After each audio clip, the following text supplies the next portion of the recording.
रत्नागिरी जिल्ह्यातील खेड तालुक्यातील लोटे एमआयडीसी परिसरात भीषण पाणी टंचाई निर्माण झाली आहे. कोयना जलाशयातील पाणीसाठा संपल्याने वाशिष्ठी नदीतून लोटे एमआयडीसी तसेच परिसरातील अनेक गावांचा पाणी पुरवठा पूर्णपणे ठप्प झाला आहे. परिणामी नागरिकांना पिण्याच्या पाण्यासाठी मोठी पायपीट करावी लागत असून अनेक गावांमध्ये तीव्र पाणी टंचाई जाणवते.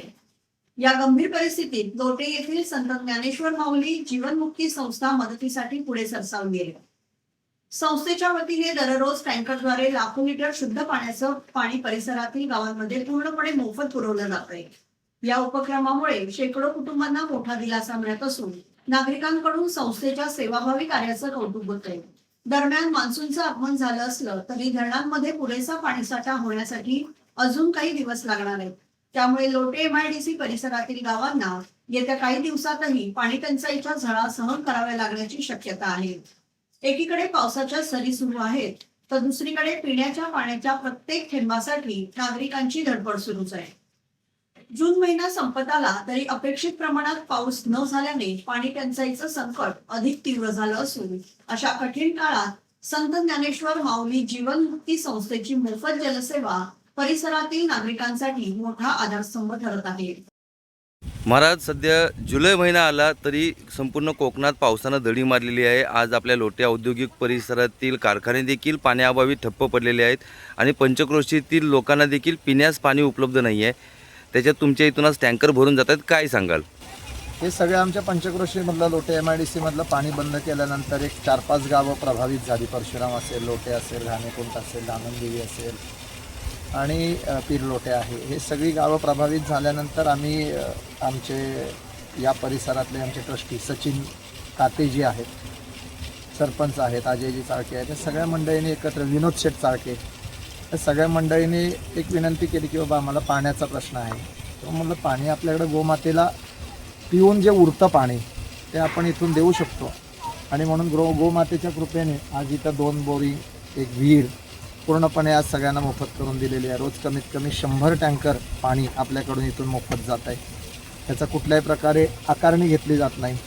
तुम्ही यांना विचारू शकता, आता हे पाणी वाटत या दादा इकडे, तर त्यांना विचारू शकता पाण्याचं तुम्ही काय शुल्क दिलं का, तर कुठल्याही प्रकारचं शुल्क न आकारता रोज येईल त्याला पाणी मोफत दिलं जातं. ग्रामपंचायतीने 5-6 गाड्या लावलेत, त्याही गाड्या पूर्ण मोफत भरून दिल्या जातात इथं.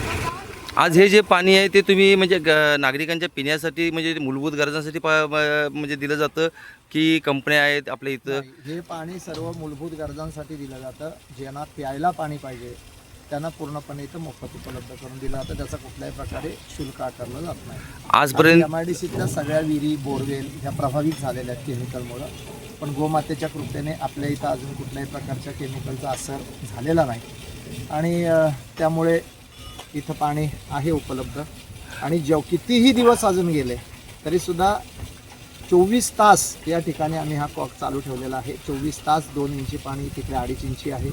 24 तास चालतं आहे आपल्याकडे आणि ते आपण देतो उपलब्ध करून. यापूर्वी तुम्ही गोमातेच्या सेवेतून समाजासमोर आला होतात, समाजसेवा करत होतात. आज पाण्याच्या माध्यमातून समाजसेवा करत आहात, काय सांगाल? आपण गोमातेची सेवा तर कायम करतोय, आजही चालू आहे ती. त्याच्यामध्ये अनेक अडचणी, अनेक गोष्टी, या सगळ्या संघर्ष करत पुढे जातोय.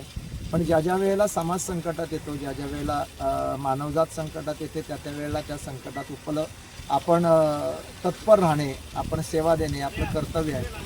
आणि आपण कर्तव्य म्हणून या सगळ्या गोष्टी करतोय की कुणावर तरी आपण उपकार केल्यासारखं करत नाही. आपलं कर्तव्य आहे की ही जी गावं आहेत, लोटे असेल, घाणेकुंट असेल, सोनगाव असेल, दामनदेवी असेल, ही माझ्या शेजारची गावं आहेत. तिथली लोक सगळे आपल्याला कायमस्वरूपी सपोर्ट करतात. सगळ्या लोकांचं आपल्याबरोबर चांगल्या तऱ्हेचं बॉन्डिंग आहे. आणि आज ती पंचक्रोशी जर संकटात असेल तर आपण तिथं उभं राहणं हे आपलं आद्य कर्तव्य आहे.